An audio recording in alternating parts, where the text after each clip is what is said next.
I want to come back to the one thing that I can't get my arms around is if you go to a system where everything is just there's no income tax, whatever. There's just it's free and whatever you earn you keep. You get people like the Ford Foundation in the end, where that guy is dead for 70 years, and he's still affecting my life. I, again, don't mind people amassing wealth and doing what they want, but when you're in my face and making it difficult for me because you have George Soros, billions of dollars, that guy will be dead, but he will affect the course of this planet for a very long time, and not in a way that makes people more free. But what's the alternative, Glenn? I mean, that's the nature of property rights. Sometimes people use property in a way that you don't like. Yeah. And that's the nature of freedom. Freedom it means the ability to tolerate the fact that people are going to do stuff that is not beneficial to you or you don't appreciate it. But look, if the heirs of people who inherit fortunes, if they are not good, if they don't live up to that fortune, they will lose the money. Now, there's some cases like Ford and a few others, but most of those fortunes are gone. And as bad as that may be, it's 10 times worse in other countries where there are other economic systems. Look at North Korea. Look at, I was in the Soviet Union in 1991. The people who were in the power in the Soviet Union in 1991 are still in power today. Yeah. They wrote themselves ownership of everything, and they were the socialists. It's that way in communism. It's that way, with Castro and all the other systems. That's it. What you're talking about is 10 times. So what is the thing that people? If I was sitting down with my teenagers tonight and having dinner, and you guys could say, you got to drill this into the heads of kids because they're getting a steady dose of the opposite, and this is the key of changing everything. Where would you start? I think one of the places you need to start is talking about how wealth in a capitalist society, how fortunes change. And look at the fortunes that have been dissipated, the fortunes that have popped up over a generation, and the number of people, and I think this is the real acid test, the number of poor people who do become better off. Yeah.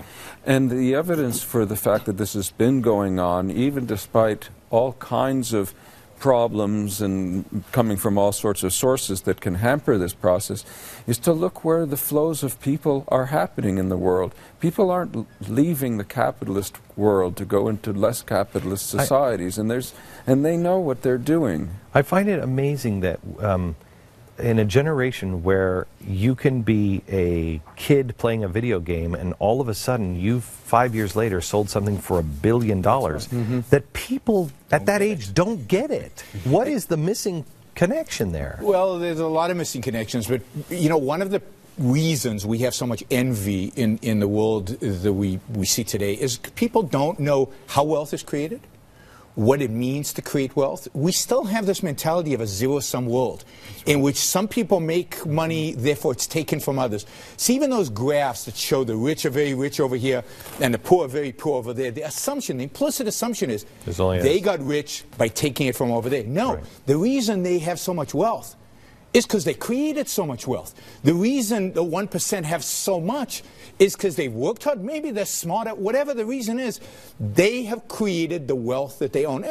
Put aside cronyism, under the assumption of true freedom. And the fact is that half the population of the world has not created any wealth. Most of them, unfortunately, the sad fact is, live under a political system where they're still subsistence farmers. All the wealth they create, they consume. So they have no property rights. They don't own their home. They don't own their land. But that's the problem of non-capitalist societies. So what these kids need to learn, and what's really missing, is the idea of wealth creation. And it is you built it. It is individuals, because individuals at every point in the supply chain, in the creation chain, each one of those individuals has to be responsible, has to use his mind to think in order to create at whatever level they create. And in a free country, they're compensated for it. Real quick, because I have to take a break, but real quick, do you think part of the problem is that people, we're almost self-hating egomaniacs.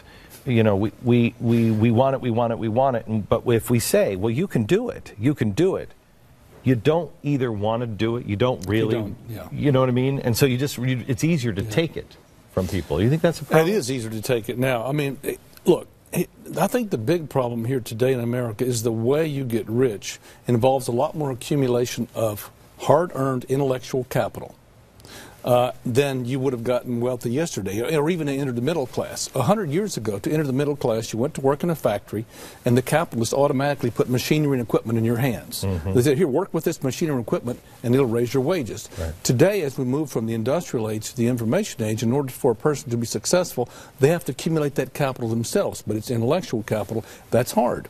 And it's not, but our schools, our public school system is failing to create that for us. In 13 years out of school, K through 12, you don't emerge as a high school student with substantial knowledge enough to enter the middle class. You're not learning. You don't leave school prepared to.